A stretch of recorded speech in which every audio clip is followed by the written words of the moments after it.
அஸ்ஸலாமு அலைக்கும் வரஹ்மத்துல்லாஹி வபரகாத்துஹு.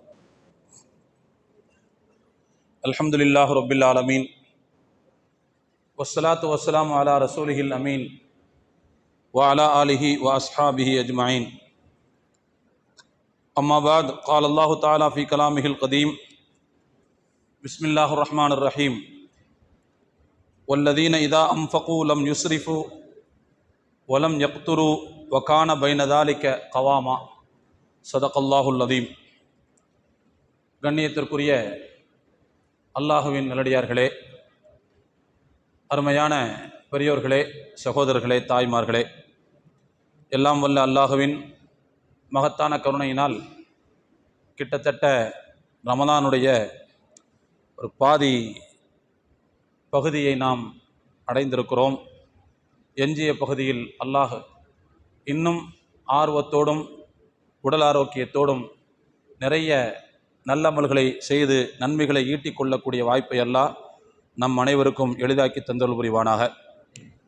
கண்ணியத்திற்குரிய பெரியோர்களே, இன்றைய தினம் நாம் தராவீஹ் தொழுகையில் செவிமடுத்த பகுதியிலிருந்து ஒரு வசனம்,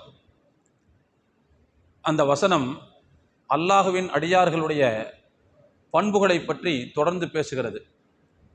வ இபாதுர் ரஹ்மானில்லதீன என்று அந்த வசனம் தொடங்கும்.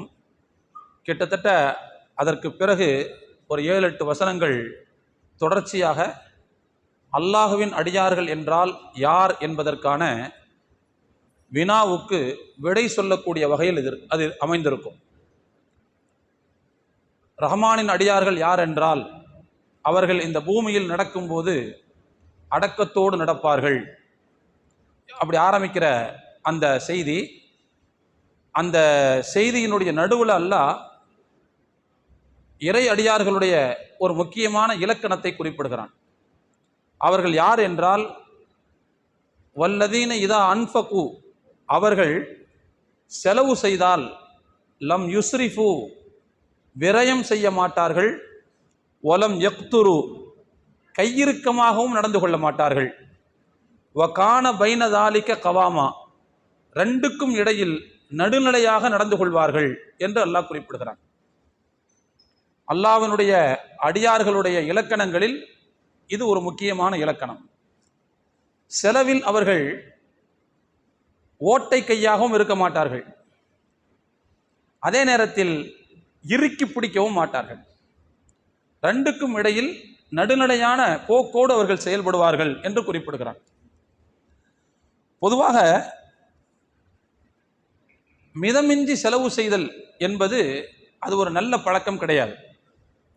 சொல்லப்போனால் தேவையை விட அதிகமாக செலவு செய்தல் என்பது சில நேரங்களில் அது நமக்கு மிகப்பெரிய இடர்பாடுகளை ஏற்படுத்திவிடும். அதே போல இன்னொரு பக்கம், இந்த பக்கம் எக்ஸ்ட்ரீம் பார்த்தீங்கன்னு சொன்னால் செய்ய வேண்டிய செலவுகளை கூட ஒழுங்காக செய்வதில்லை, மிகவும் கணக்கு பார்ப்பது, வீட்டுக்கு கொடுக்குற காசில் போய் கணக்கு எடுத்துக்கிட்டு உட்காந்துருக்கிறது, அரிசி வாங்கி போடுறதுல என்ன செய்யறது, கணக்கு எடுத்துக்கிட்டு உட்காந்துருக்கிறது.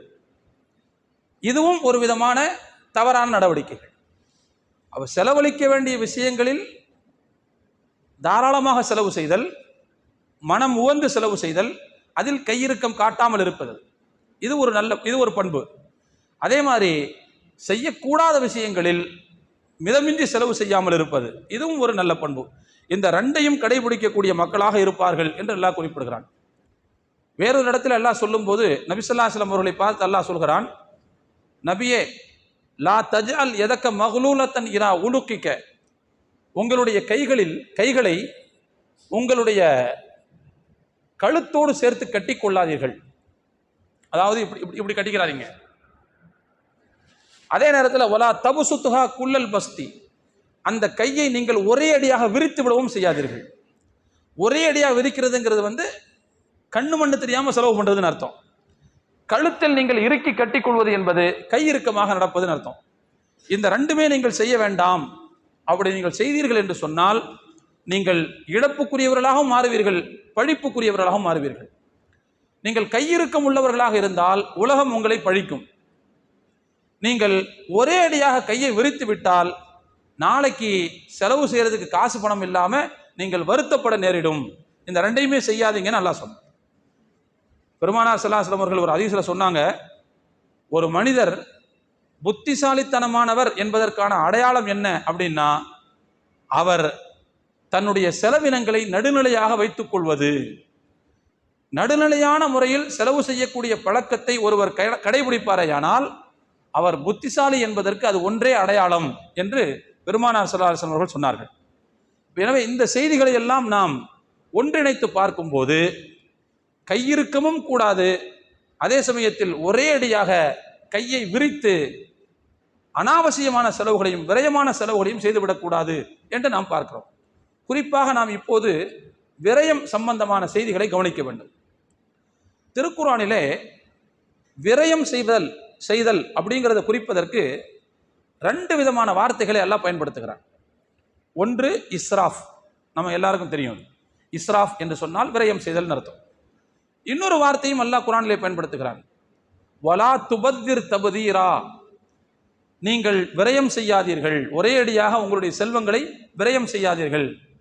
இன்னல் முபத்திரீன கானு இஹ்வான ஷயாத்தீன், யார் தங்களுடைய செல்வங்களை விரயம் செய்கிறார்களோ அவர்கள் சைத்தானின் சகோதரர்கள் என்று அல்லாஹ் குறிப்பிடுகிறார்.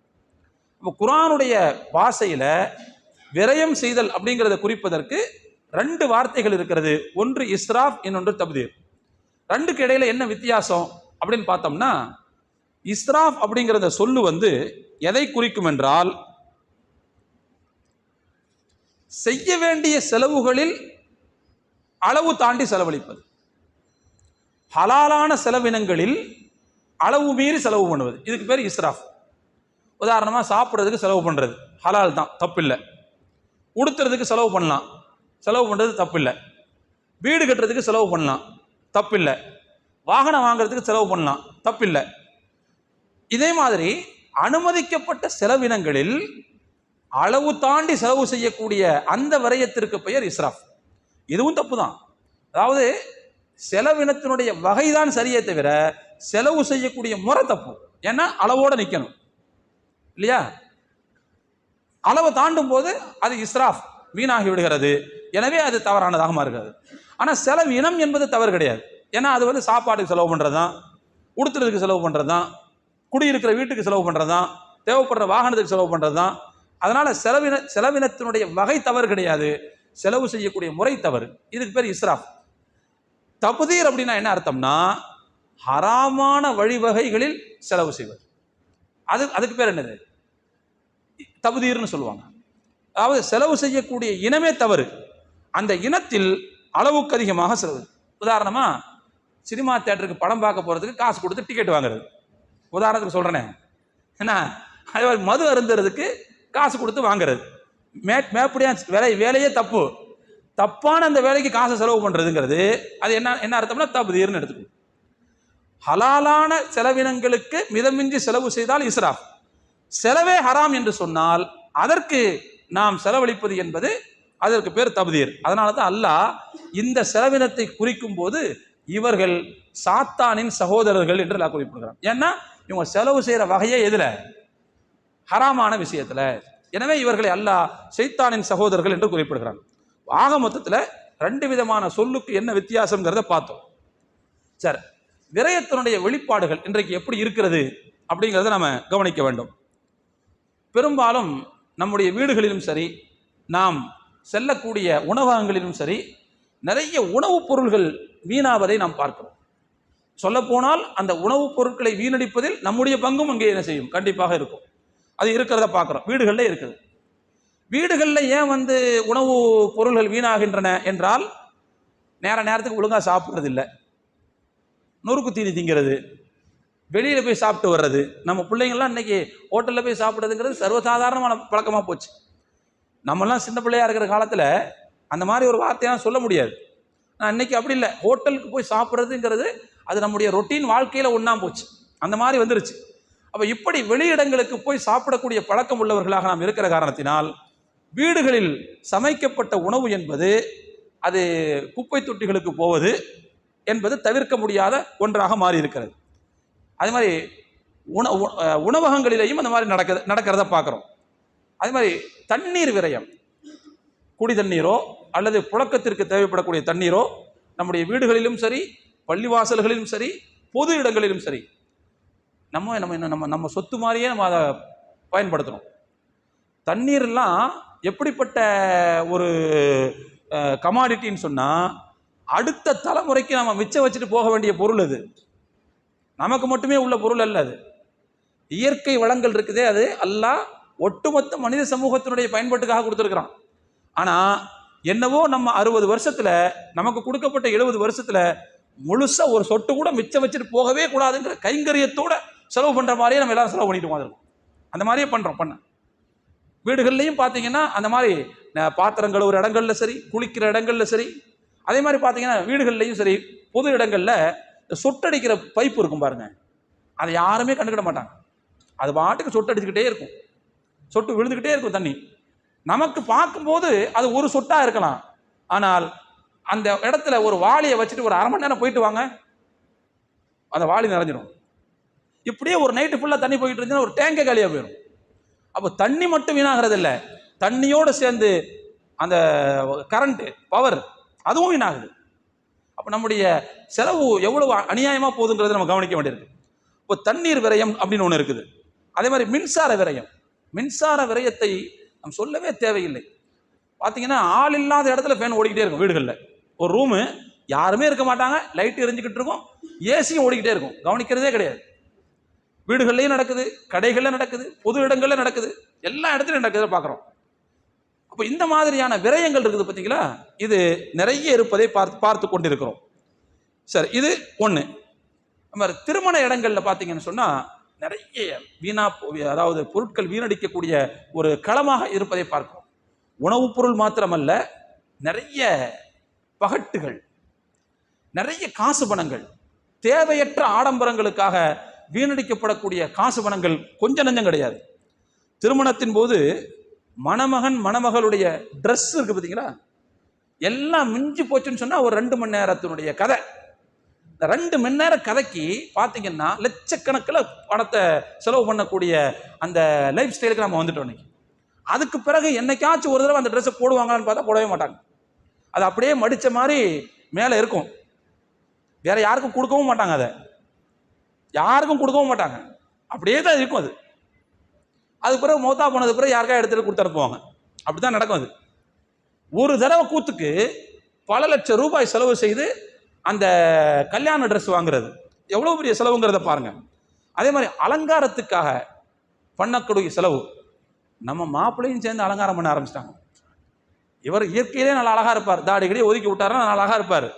ஆனால் இவங்களும் இன்னைக்கு என்ன செய்யறாங்கன்னு சொன்னால், அந்த காசு கொடுத்து பேக்கேஜ் வாங்கி, ஊர் உலகத்தில் கல்யாணத்துக்கு ஒரு காலத்தில் மாப்பிள்ளையும் பொண்ணும் அவங்கவுங்க வீட்டிலேருந்து மண்டபத்துக்கு போவாங்க.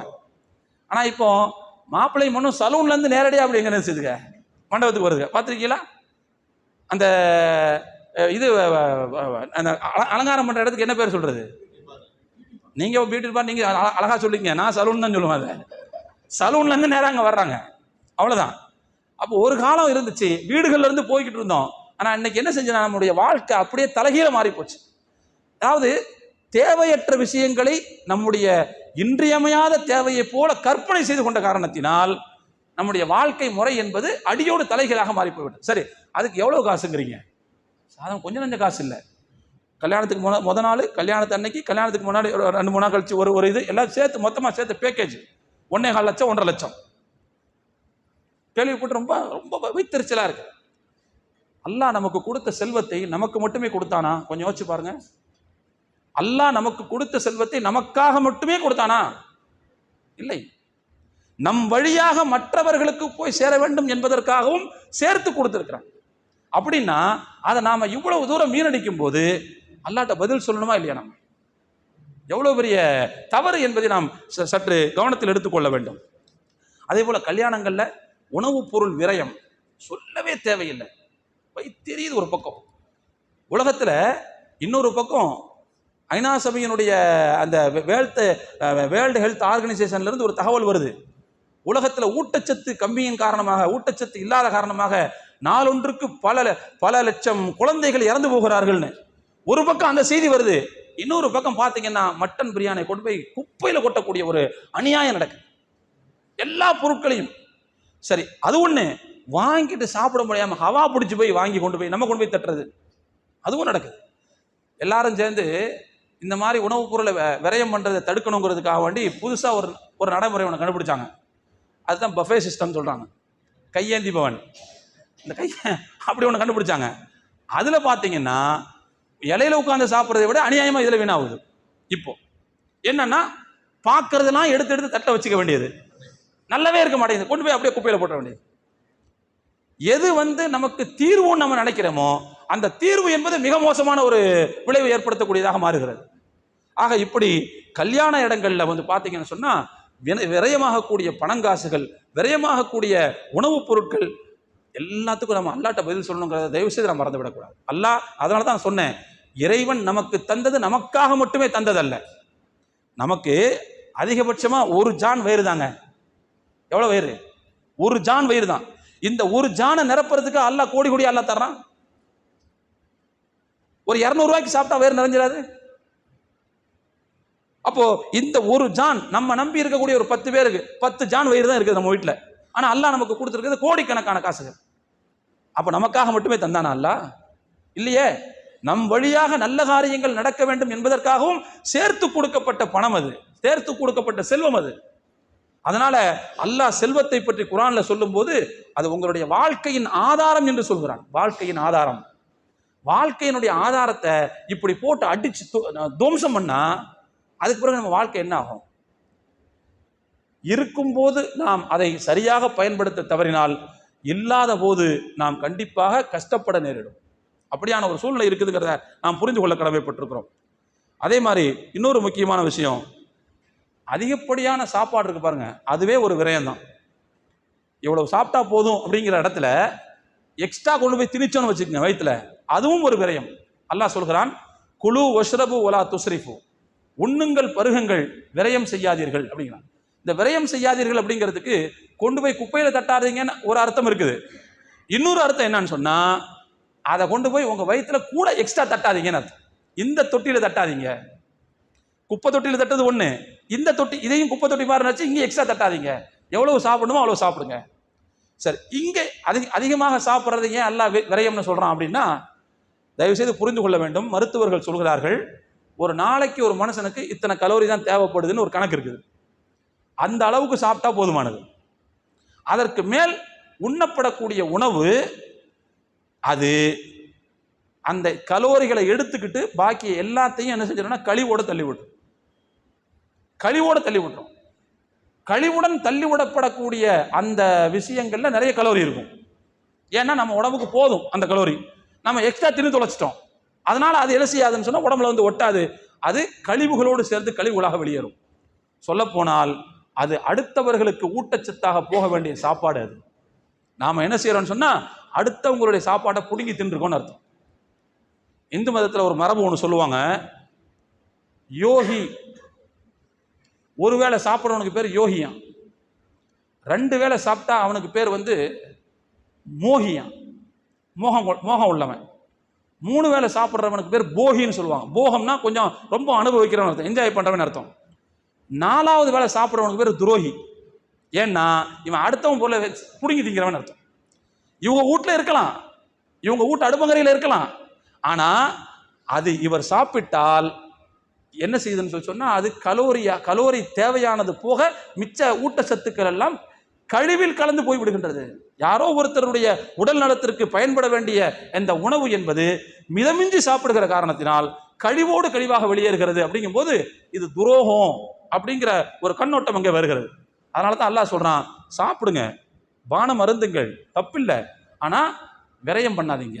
அதாவது எக்ஸ்ட்ரா அதிகமா திணிச்சு நீங்க அதை கழிவோட கழிவாக வெளியேற்றி விடாதீர்கள் என்று அல்லாஹ் குறிப்பிடுகிறான்.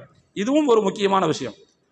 அதே மாதிரி தோழர்களே, நம்முடைய செல்வங்களும் பணங்காசுகளும் விரயமாகக்கூடிய இன்னொரு சந்தர்ப்பம் இருக்குது. என்ன அப்படின்னு சொன்னா, ஷாப்பிங் அப்படின்னு ஒரு வார்த்தை இருக்கு.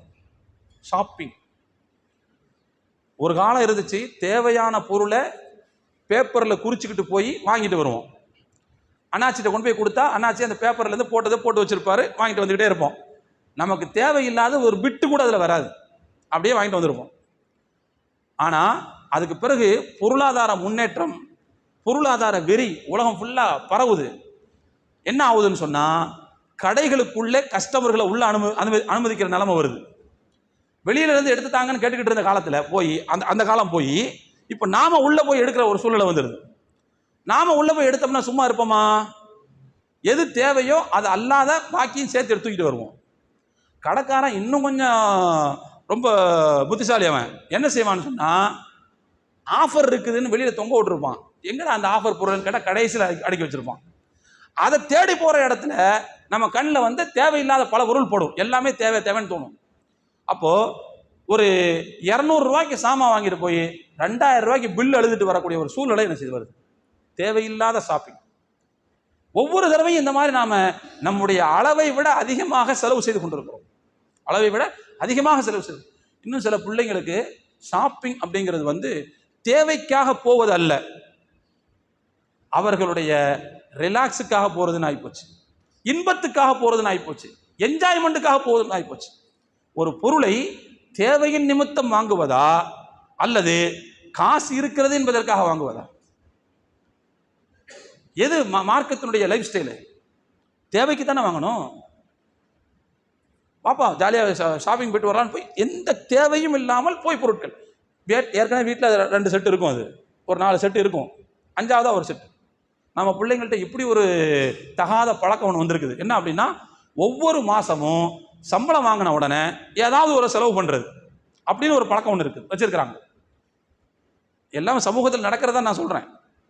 அப்போ அப்படிங்கும்போது ஏற்கனவே வாங்கி வைக்கப்பட்ட பொருட்களையே திரும்ப திரும்ப வாங்குவதில் என்ன லாஜிக் இருக்குதுன்னு நமக்கு புரியலை.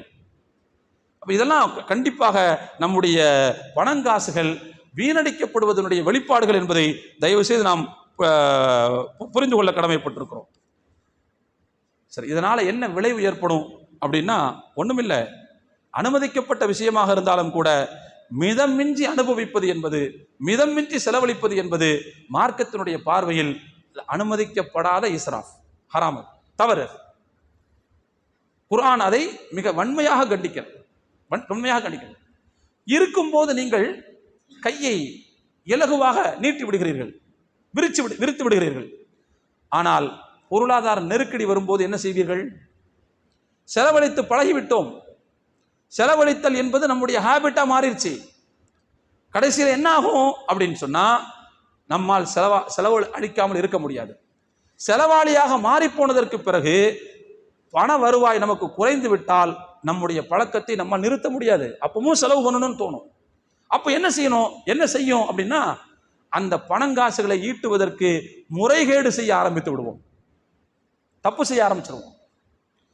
நம்ம பெற்றோர்கள் நம்முடைய பிள்ளைகளுக்கு செய்யக்கூடிய மிகப்பெரிய தவறுகளில் ஒன்று என்ன தெரியுமா? அவர்களுடைய வயதுக்கும் தகுதிக்கும் மீறிய பொருட்களை பிள்ளைகளுக்கு நாம் வாங்கி கொடுக்குறோம் பாருங்க, அது மிகப்பெரிய தவறு. அவங்களுடைய வயசுக்கு மீறின பொருளை, அவங்களுடைய தகுதிக்கு மீறின பொருளை வாங்கி கொடுக்குறோம். ஏன்னா பார்க்குறோம், சென்னையினுடைய ரோட்டில் வந்து ஓட்ட முடியாத அளவுக்கு ஹை லெவல் சிசி உள்ள 2 வீலரை சின்ன பசங்க ஓட்டிட்டு போகிறாங்க. அது ஒரு மாதிரியா சவுண்டு வேற போடுது, டர்ன்னு வேற சவுண்டு போடுது மாதிரியா. நமக்கு பயமா இருக்குது, அந்த மாதிரி ஆளுக்கு பின்னால போறதுக்கு நமக்கு பயமா இருக்கு. ஆனா காசு இருக்குதுங்கிறதுக்காக என்ன செஞ்சிடறோம், 2 லட்சம் 3 லட்சம் செலவு பண்ணி அந்த மாதிரி வண்டிகளை வாங்கி கொடுத்துறோம் அந்த பிள்ளைகளுடைய வயதுக்கும் மீறி. கடைசியில் அந்த பிள்ளைங்க என்ன நினைக்கிறாங்கன்னு சொன்னா, என்ன ஆகிறாங்கன்னு சொன்னா, அப்படியே செலவாளிகளாகவே வளர்கிறாங்க. நாளைக்கு அவங்களுக்கு செலவு செய்யறதுக்கு காசு கிடைக்கலன்னு சொன்னா உங்களுடைய பாக்கெட்ல கை வைப்பாங்க. உங்களுடைய பாக்கெட்டை நீங்க பத்திரமா வச்சிருந்தீங்கன்னு சொன்னா எங்க வாய்ப்பு இருக்கோ அங்க கை வைப்பாங்க. நாம இன்னைக்கு கேள்விப்படுறோம். நான் சொல்றது மிகைப்படுத்தப்பட்ட விஷயம் கிடையாது, உண்மையை சொல்றேன். சில பள்ளிக்கூடங்களில் நம்முடைய பிள்ளைகளை பயன்படுத்தி போதைப் பொருட்களை விற்கக்கூடிய கும்பல் பயனடைந்து கொண்டிருக்கிறார்கள். உனக்கு நான் காசு தரேங்க வா அப்படிங்கிறான். அவன் செலவாளியாக ஆன பையன், செலவுக்கு வீட்டில் கிடைக்க மாட்டேங்குது, அல்லது வீட்டில் இருக்கிறாங்க, இறுக்கி பிடிக்கிறாங்க, இவனுக்கு காசுக்கு வழி இல்லை, என்ன பண்றான்? கடைசியில் இவன் போதைப் பொருள் கும்பல்கிட்ட போய் மாட்டிக்கிறான். அவர்கள் கொடுக்கக்கூடிய காசுக்கு இவர்கள் பலியாகி விடுகிறார்கள். அப்படியான சூழ்நிலையெல்லாம் நம்ம செய்திகள் அன்றாடம் பார்த்து கொண்டிருக்கிறோம். அப்ப நம்முடைய ஒரு ஒரு ஒரு பகுதியில் நாம் செய்யக்கூடிய விரயம் என்பது கடைசியில் அது நம்முடைய பிள்ளைகளை எப்படி பாதிக்கிறதுங்கிறத நம்ம பார்க்கணும்.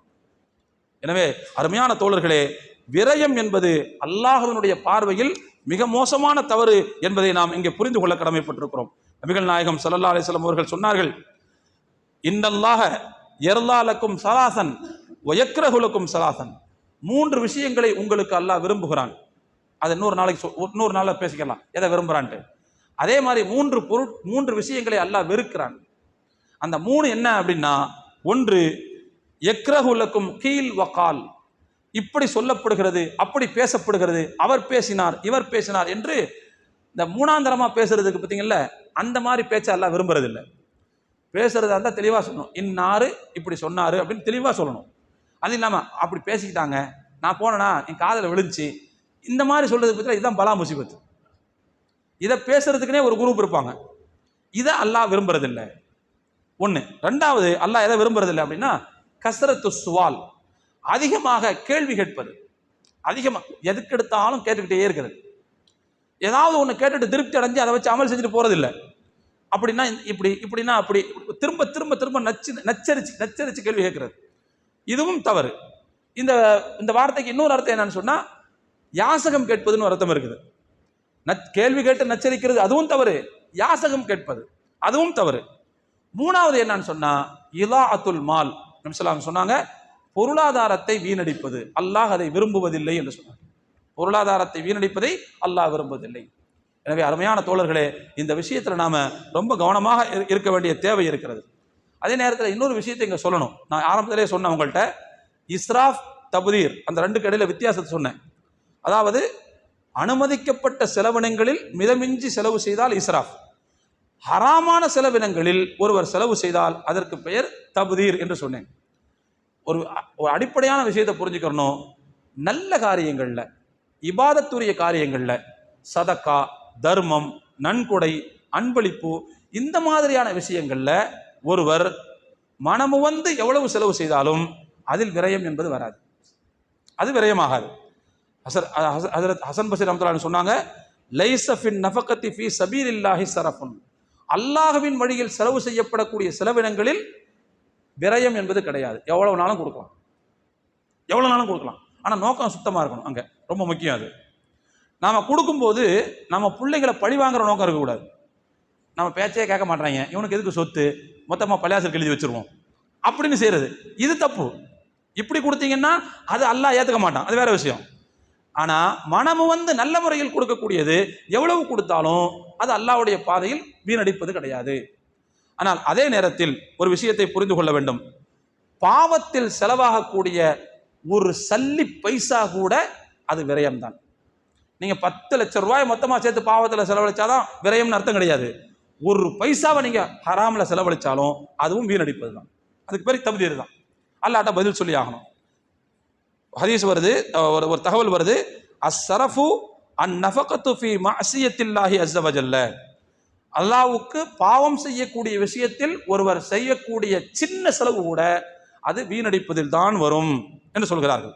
சுஃபியான் இப்னு உயைனான்னு சொல்லக்கூடிய ஒரு பெரிய அறிஞர் சொல்கிறார்கள், மா அன்ஃபக்த ஃபீ கைரி தாஅத்தில்லாஹி ஸரஃபுன் வ இன் கான ذلك கலீலன், அல்லாஹ்வுக்கு பாவம் செய்யக்கூடிய விஷயத்தில் நீங்கள் செலவு செய்யக்கூடிய ஒரு சின்ன காசு கூட அது வீண் விரயம்தான்.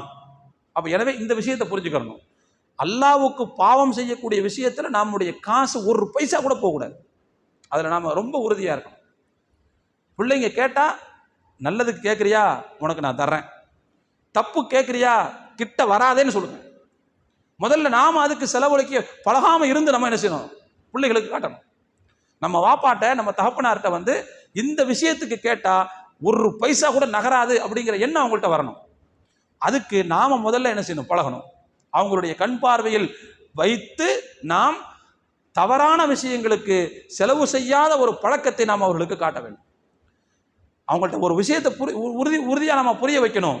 அல்லாஹ்வுடைய விஷயத்தில் பாவம் செய்வதற்கு நாம் செலவு செய்யக்கூடிய ஒரு நயா பைசா இருக்குது பாருங்க, அது கூட மிகப்பெரிய தவறு, அது கூட வீண் விரயம், அது கூட சைத்தானுடைய செயல் அப்படிங்கிறத நம்ம அவங்களுக்கு புரிய வைக்கணும்.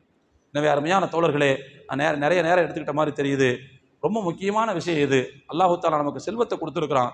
செல்வம் என்பது ரொம்ப முக்கியமான விஷயம். இன்னைக்கு செல்வம்லாம் இல்லைன்னு சொன்னா உலகத்தில் நம்முடைய வாழ்க்கை என்பது மிகவும் தள்ளாட்டமாக ஆகி போய்விடும்.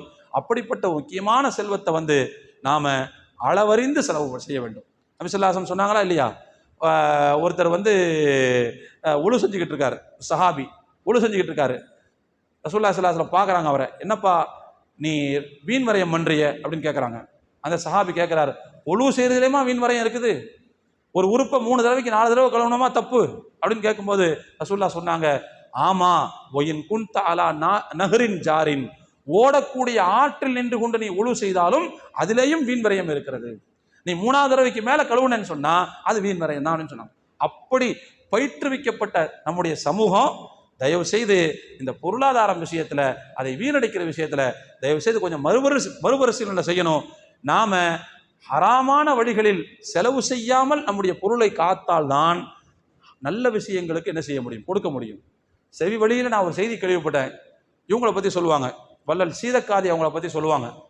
அவங்கள்ட்ட ஒரு பெரிய ஒரு குழுவினர்கள் ஏதோ ஒரு நல்ல காரியத்துக்காக, அநேகமாக பள்ளிவாசல் ஏதோ ஒரு நல்ல காரியத்துக்காக அவங்கள்ட்ட டொனேஷனுக்காக போயிருந்தாங்களாம். போன உடனே அவர் என்ன செஞ்சிருக்கிறாருன்னு சொன்னால், உட்காந்து பேச போகும்போது தேவையில்லாத லைட்லாம் ஆஃப் பண்ணாராம், தேவையில்லாத விளக்குகளை ஆஃப் பண்ணாராம். போன உடனே அவங்க முடிவு பண்ணாங்க, என்னடா இது நம்ம உட்கார்ந்த உடனே இந்த ஆள் விளக்கெல்லாம் ஆஃப் பண்ணுறான், இவர்கிட்ட ஒன்றும் தேராது போல தெரியுது, விளக்குகளே ஆஃப் பண்ணுறான் இந்த ஆள், இவர்கிட்ட என்ன தேர போகுது அப்படின்னு அவங்க நினச்சிக்கிட்டு இருக்கும்போது அவர்கள் எதிர்பார்க்காத ஒரு பெருந்தொகை அவர்கள் அங்கே அவர்களுக்கு கொடுத்ததாக வரலாற்றில் பார்க்கிறோம். அப்போ அவங்க சொன்னாங்களாம், நான் இந்த மாதிரி எழுதி கொண்டிருந்தேன், எனக்கு அதிகமான வெளிச்சம் தேவைப்பட்டது, பேசும்போது அதிகமாக வெளிச்சம் தேவையில்லை, நான் இந்த மாதிரி விஷயத்தில் சேமித்து வைத்தால்தான் நல்ல விஷயங்களுக்கு என்னால் நிறைய கொடுக்க முடியுது அப்படின்னு சொன்னாங்களாம். எனவே அருமையான தோழர்களே, நாம் எதை நல்ல காரியங்களுக்கு கொடுக்குறோமோ அதுதான் நம்முடைய செல்வம். அதுக்கு நாம் ஒழுங்காக கொடுக்கணும்னா இந்த மாதிரி ஓட்ட உடசல்களை ஃபுல்லாக, அந்த ஓட்ட வழிகளை ஃபுல்லாக அடைக்கும். ஹராமான விஷயங்களில் செலவு பண்ணுறதை தவிர்க்கணும். அதே மாதிரி ஹலாலான விஷயங்களில் கூட மிதமிஞ்சி செலவு செய்கிறதை தடுக்கணும். அப்படிலாம் தடுத்தா தான், அதில் மிச்சம் பிடித்தால்தான் நாம் நல்ல காரியங்களுக்கு மனநிறைவோடு கொடுக்க முடியும் என்பதை இந்த நேரத்தில் உங்களுக்கு தெரிவித்துக் கொள்கிறேன். எல்லாம் வல்ல இறைவன் நம்முடைய செலவினங்களை சுருக்கி அருள் புரிவானாக. இருப்பதை வைத்து மனநிறைவு அடையக்கூடிய நல்ல பாக்கியத்தை எல்லாம் தந்தருள் புரிவானாக. நமக்கு வழங்கப்பட்ட செல்வத்தை வைத்து நன்மைகளை ஈட்டக்கூடிய நல்ல வாய்ப்பை அல்லாஹ் நம் அனைவருக்கும் நசீபாக்குவானாக என்று துஆ செய்தவனாக என்னுடைய உரையை நிறைவு செய்கிறேன். வாஹிரு தஅவானா அனில் ஹம்துலில்லாஹி ரப்பில் ஆலமீன். அஸ்ஸலாமு அலைக்கும் வரஹ்மத்துல்லாஹி வபரகாத்துஹு.